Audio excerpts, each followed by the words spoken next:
Hello good evening everyone. I hope कि सब लोग बढ़िया होंगे। Welcome to my channel nursing by Anjali. आज हम लोग पढ़ने वाले हैं मैकेनिज्म ऑफ लेबर के बारे में। क्या आपको पता है कि एक बच्चा बाहर दुनिया में आने के लिए कितने सारे मूवमेंट से होकर के गुजरता है, कितनी मेहनत करता है, कितनी मशक्कत करता है, तब वो आता है बाहर। उन्हीं सभी मूवमेंट्स को तो हम एक साथ बोलते हैं मैकेनिज्म ऑफ लेबर। आज उन्हीं टॉपिक को हम क्या करने वाले हैं, डील करने वाले हैं। इससे पहले कि हम इस पर जाएं, ये तो जान लें कि मैकेनिज्म ऑफ लेबर कौन से स्टेज में आता है। तो जी हाँ, ये आता है स्टेज सेकंड ऑफ लेबर। इससे पहले हमने थर्ड स्टेज कवर कर लिया है। आज हम स्टेज सेकंड ऑफ लेबर का एक बहुत ही इंपॉर्टेंट पार्ट कवर करने वाले हैं, that is mechanism of labour. अब आइए समझते हैं इस मैकेनिज्म ऑफ लेबर को डिटेल में। सबसे पहली चीज, ये मैकेनिज्म होता क्या है। मैकेनिज्म का मतलब हुआ कि एक सीरीज ऑफ मूवमेंट्स, यानी कि मूवमेंट्स की एक श्रृंखला कहाँ पे हो रही है, लेबर के अंदर हो रही है। तो लेबर के अंदर होने वाली सीरीज ऑफ मूवमेंट्स को ही हम क्या बोल रहे हैं, मैकेनिज्म ऑफ लेबर। इसको हम और भी नाम से जानते हैं, उसको हम बोलते हैं कार्डिनल मूवमेंट्स, यानी बहुत ही इंपॉर्टेंट मूवमेंट जिसके बिना बच्चा बाहर दुनिया में आ ही नहीं सकता है। तो इसीलिए तो हम इसको बोलते हैं कार्डिनल मूवमेंट्स। तो अभी इन्हीं के बारे में हम डिटेल में समझने वाले हैं। सबसे पहले हम इसको थोड़ा सा ओवरव्यू ले लेते हैं, उसके बाद हम एक एक करके सारी चीजों को डील करेंगे। सबसे पहले देखिए, जब बच्चा बाहर आता है, क्या आपको पता है कि जब तक बच्चे की डिलीवरी नहीं होने वाली होती है, बच्चा ऐसे तैरता रहता है, फ्लोट करता रहता है। उसका हेड जो है तैरता रहता है। किसमें तैरता रहता है, यूट्रस के अंदर। यूट्रस में अम्नियोटिक फ्लूइड के अंदर ऐसे तैरता रहता है। उसका हेड फिक्स नहीं होता है, जिसको कहते हैं लोग आम भाषा में कि बच्चा घूम रहा है। लेकिन जब बच्चे की डिलीवरी होने वाली होती है तो बच्चा आकर के एक जगह फिक्स हो जाता है। वो कहाँ पे फिक्स होता है, वो फिक्स होता है पैल्विक कैविटी के अंदर। उसी को तो हम बोलते हैं इंगेजमेंट। अरे वाह, हमने पहले अपने जो भी मैकेनिज्म है उसको समझ लिया है। तो यानी पहला जो मैकेनिज्म होगा वो क्या होगा, इंगेजमेंट। इंगेजमेंट का मतलब when the fetus reaches to the pelvic cavity, यानी जब बच्चा pelvic cavity में आ गया, अब यहाँ पे बच्चे का हेड जो है वो फ्लोट नहीं करेगा। ये तो हो गया पहला। तो उसके बाद अब आगे क्या करेगा, वो आगे करेगा कि थोड़ा और नीचे जाएगा, और थोड़ा और नीचे जाने को तो हम क्या बोलते हैं, डिसेंट। तो पहला हमने क्या पढ़ा, पहले पढ़ा कि बच्चा इंगेज हो गया, आकर के एक जगह फिक्स हो गया। जैसे नहीं शादी फिक्स होती है तो इंगेजमेंट करते हैं, कहते हैं कि इनकी शादी फिक्स हो गई। तो ऐसा ही फिक्स्ड हो जाता है जब आकर के, तो उसको हम क्या बोलते हैं, इंगेजमेंट। ये तो हो गया पहला मैकेनिज्म। इंगेजमेंट के बाद अब आगे क्या करता है बच्चा, अब वो थोड़ा धीरे धीरे करके आगे बढ़ता है, और उसी आगे बढ़ने को हम बोलते हैं डिसेंट। इस डिसेंट, ये जो डिसेंट है बेटा, ये डिसेंट पूरे के पूरे लेबर में चलता रहता है, चाहे वो फर्स्ट स्टेज हो चाहे वो सेकंड स्टेज हो। लेकिन फर्क इतना है कि फर्स्ट स्टेज में स्लो होता है और सेकंड स्टेज में बहुत ज्यादा फास्ट होता है। तो हमने मजाक में दो मैकेनिज्म तो कवर कर लिए। क्या कवर किए, पहला क्या हुआ, बच्चा आकर के इंगेज हुआ, और दूसरा आकर के थोड़ा सा डिसेंट हो गया।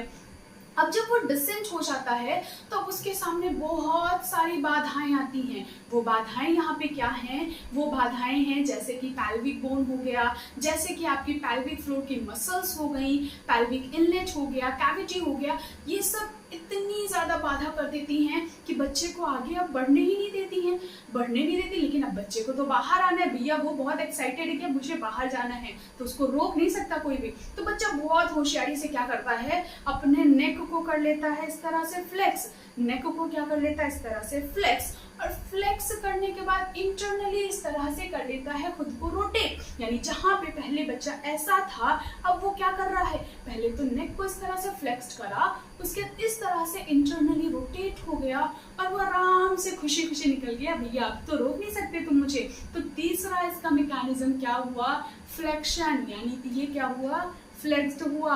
और चौथा क्या है, इंटरनल रोटेशन, यानी अंदर ही वो क्या कर रहा है, खुद को रोटेट करके आगे निकल जा रहा है रास्ता बनाते हुए।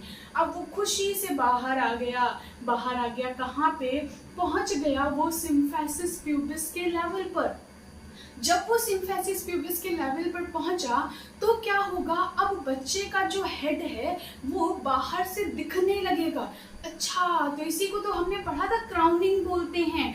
तो क्राउनिंग कौन से पार्ट में हो रहा है, जब बच्चा इंटरनली रोटेट कर रहा है तो बच्चे का क्या हो रहा है, हेड विजिबल हो रहा है, और उसी को तो हम क्या बोलते हैं, उसको बोलते हैं बेटा क्राउनिंग बोलते हैं। और यही वो टाइम होता है जब हम एपिजियोटमी करते हैं, ताकि क्या हो, जो भी आउटसाइड का एनवायरमेंट हो, यानी जो बच्चे का हेड है उसको निकलने के लिए थोड़ा सा स्पेस मिल जाए, जगह बनाते हैं उसके लिए। तो ये हमने कितने मैकेनिज्म कवर कर लिया, यू हैव नो आइडिया। कि हमने सबसे पहले कहा कि इंगेज हुआ बच्चा थोड़ा सा नीचे आया, यानी डिसेंट हो गया। डिसेंट होने के बाद अब आई कई सारी बाधाएं, तो उसमें क्या किया बच्चे ने, किया खुद को फ्लेक्स और किया इंटरनली रोटेट। इंटरनली रोटेट होकर के अब वो सिम्फेसिस प्यूबिस के पास आ गया। आने के बाद अब उसका हेड दिखने लगा, जिसको हमने क्या बोल दिया, क्राउनिंग बोल दिया। और ये क्राउनिंग के टाइम पे ही हम क्या करते हैं, इसी क्राउनिंग के टाइम पर हम करते हैं एपिजियोटमी। अरे वाह, ज्यादातर हमने कवर कर लिया। अब बहुत छोटी सी चीज है, अब हेड दिखने लगा, बच्चा बहुत एक्साइटेड है, अब कह रहा अब तो मुझे बाहर निकलना है, निकलना है, निकलना है। उसने क्या किया, हेड को इस तरह से एक्सटेंड करा, एक्सटेंशन करा। तो नेक्स्ट हमारा जो मैकेनिज्म होगा वो क्या होगा, एक्सटेंशन होगा। अब जब एक्सटेंशन करता है ना तो नेक थोड़ा सा फोल्ड रह जाता है, उसी फोल्ड को रिलीज करने के लिए जिस साइड इसने इंटरनली रोटेट किया होता है उसके ऑपोजिट साइड में ये मूव करता है, ताकि वो जो टॉर्जन है वो रिलीज हो जाए। तो इसी को तो हम बोलते हैं रेस्टिट्यूशन। क्या हुआ, हेड दिखने लगा, अब उसने किया एक्सटेंशन, उसके बाद फिर एक्सटर्नली रोटेट, मतलब क्या किया इसने, नेक का टॉर्जन रिलीज करने के लिए रेस्टिट्यूशन करा। रेस्टिट्यूशन करने के बाद जिस साइड में इसने रेस्टिट्यूशन करा उसी साइड में ये एक्सटर्नली रोटेट करेगा। अरे वाह, हेड डिलीवर हो गया, यानी कि जो बच्चे का हेड है, नेक है, एक अलाइनमेंट में आ गया। अलाइनमेंट में आने के बाद हेड की डिलीवरी हो गई। अब जब हेड की डिलीवरी हो गई तो अब क्या करेगा, बच्चे को और भी बॉडी पार्ट्स को तो डिलीवर करवाना है, तो बच्चा क्या करेगा, अब करेगा एक्सटर्नल रोटेशन। एक्सटर्नल रोटेशन करते टाइम क्या होगा, अब शोल्डर की डिलीवरी हो जाएगी और उसके बाद रेस्ट ऑफ द बॉडी। तो यही तो है मैकेनिज्म, इसमें और ज्यादा कुछ है ही नहीं। आइए थोड़ा थोड़ा इन सब चीजों के बारे में समझ लेते हैं, पढ़ लेते हैं। सबसे पहली चीज आ गई इंगेजमेंट। हमने क्या पढ़ा एंगेजमेंट के बारे में, हमने पढ़ा एंगेजमेंट का मतलब क्या हुआ कि when the foetus reaches to the pelvic cavity, तो इसको हमने बोल दिया एंगेजमेंट। अब उसके बाद एक चीज और याद रखिएगा, जैसे ये आपकी पेल्विक कैविटी हो गई, तो ये जो है दो हम जो बना रहे हैं इसको हम क्या बोलते हैं, इसको बोलते हैं बेटा इस्चियल स्पाइन। इसको भूलिएगा नहीं, अभी हम इस पर आते हैं। एंगेजमेंट हुआ, एंगेजमेंट कब हम कंसीडर करते हैं, when the foetus reaches to this level, यानी जब बच्चा इस लेवल पे आ जाता है और यहाँ पे आकर के फिक्स हो जाता है, तो इसी को तो हम क्या बोलते हैं, एंगेजमेंट बोलते हैं। अब दूसरा हमने पढ़ा डिसेंट। डिसेंट का मतलब कि फर्दर वो आगे बढ़ रहा है। अब ये डिसेंट सिर्फ इसी स्टेज में नहीं होता है, ये सभी स्टेजेस में होते हैं, लेकिन सेकेंड स्टेज में ये ज्यादा होता है। अब यहाँ पे एक बहुत ही इंपॉर्टेंट पॉइंट, या कह सकते हो कि बहुत ही इंपॉर्टेंट क्वेश्चंस यहाँ पे पूछे जाते हैं। डिसेंट में कैसे हम इसको क्या करते हैं, असेस करते हैं। तो इसके असेस के लिए, असेसमेंट के लिए हमने क्या बना दिया है, एक स्टेशन बना दिया है। जैसे हम नहीं जाते कहीं पे तो जगह जगह पे स्टेशन होता है, वहां पे रुकते हैं, तो ऐसे ही बच्चे के लिए भी एक स्टेशन बना दिया है। उस स्टेशन का ये पहला प्लेटफॉर्म है इस्चियल स्पाइन, यानी कि ये इस्चियल स्पाइन इसका लैंडमार्क है। इस स्टेशन के लिए ये इस्चियल स्पाइन क्या है, लैंडमार्क है। यानी अगर बच्चा यहाँ पे है तो हम उसको 0 नंबर देते हैं, यानी वो किस लेवल पर है, इस्चियल स्पाइन के लेवल पर है। उसके बाद आगे जाते हैं, अगर ये ऊपर हुआ तो कैसे होगा, -1, -2, -3, इस तरह से। नीचे आया तो फिर कैसे होगा, +1, +2 और +3। जैसे ऊपर जाएगा तो माइनस में, नीचे आएगा तो प्लस में। तो ये तो है स्टेशन। ये मजाक में भले हमने पढ़ा, लेकिन ये बहुत इंपॉर्टेंट क्वेश्चन है। यहाँ से बहुत बार पूछा जाता है कि इस्चियल स्पाइन लैंडमार्क कौन होता है, इसका इस्चियल स्पाइन होता है। इस्चियल स्पाइन पे है तो किस नंबर पे देंगे हम इसको, 0। ऊपर है तो माइनस में, नीचे है तो प्लस में। ये किसको असेस करने के लिए है, ये डिसेंट को असेस करने के लिए है। ठीक है, डिसेंट भी हमने पढ़ लिया। अब किया फ्लेक्शन, तो फ्लेक्शन का मतलब हेड को इस तरह से फ्लेक्स करना, हमने कवर कर लिया। इसका इंटरनली रोटेट कर रहा है बच्चा, जैसे अभी क्या है इसने फ्लेक्स करा। अब इस तरह से क्योंकि बहुत सारी बाधाएं आ गई ना आगे बढ़ने के लिए, उसने क्या किया, इंटरनली रोटेशन करा। उसके बाद हेड जब दिखने लगा, यही इंटरनल रोटेशन करने पे यहाँ पे हमको क्या देखने को मिलता है, क्राउनिंग। क्राउनिंग का मतलब बच्चे का हेड जो है वो दिखने लगता है। और इसी में तो हम क्या करते हैं, इसी में हम करते हैं एपिजियोटमी। तो ये भी एक क्वेश्चन है कि एपिजियोटमी हम कब करते हैं, जब क्राउनिंग होती है तो उस टाइम पे हम एपिजियोटमी करते हैं।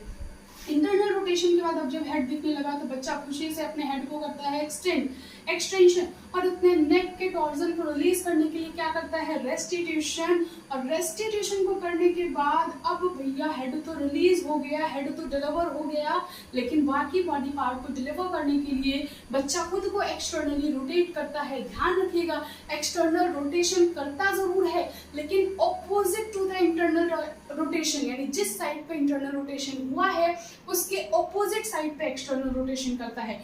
उसके बाद जब एक्सटर्नली रोटेट हो गया तो शोल्डर की डिलीवरी और लास्ट में क्या हुआ, बॉडी की डिलीवरी।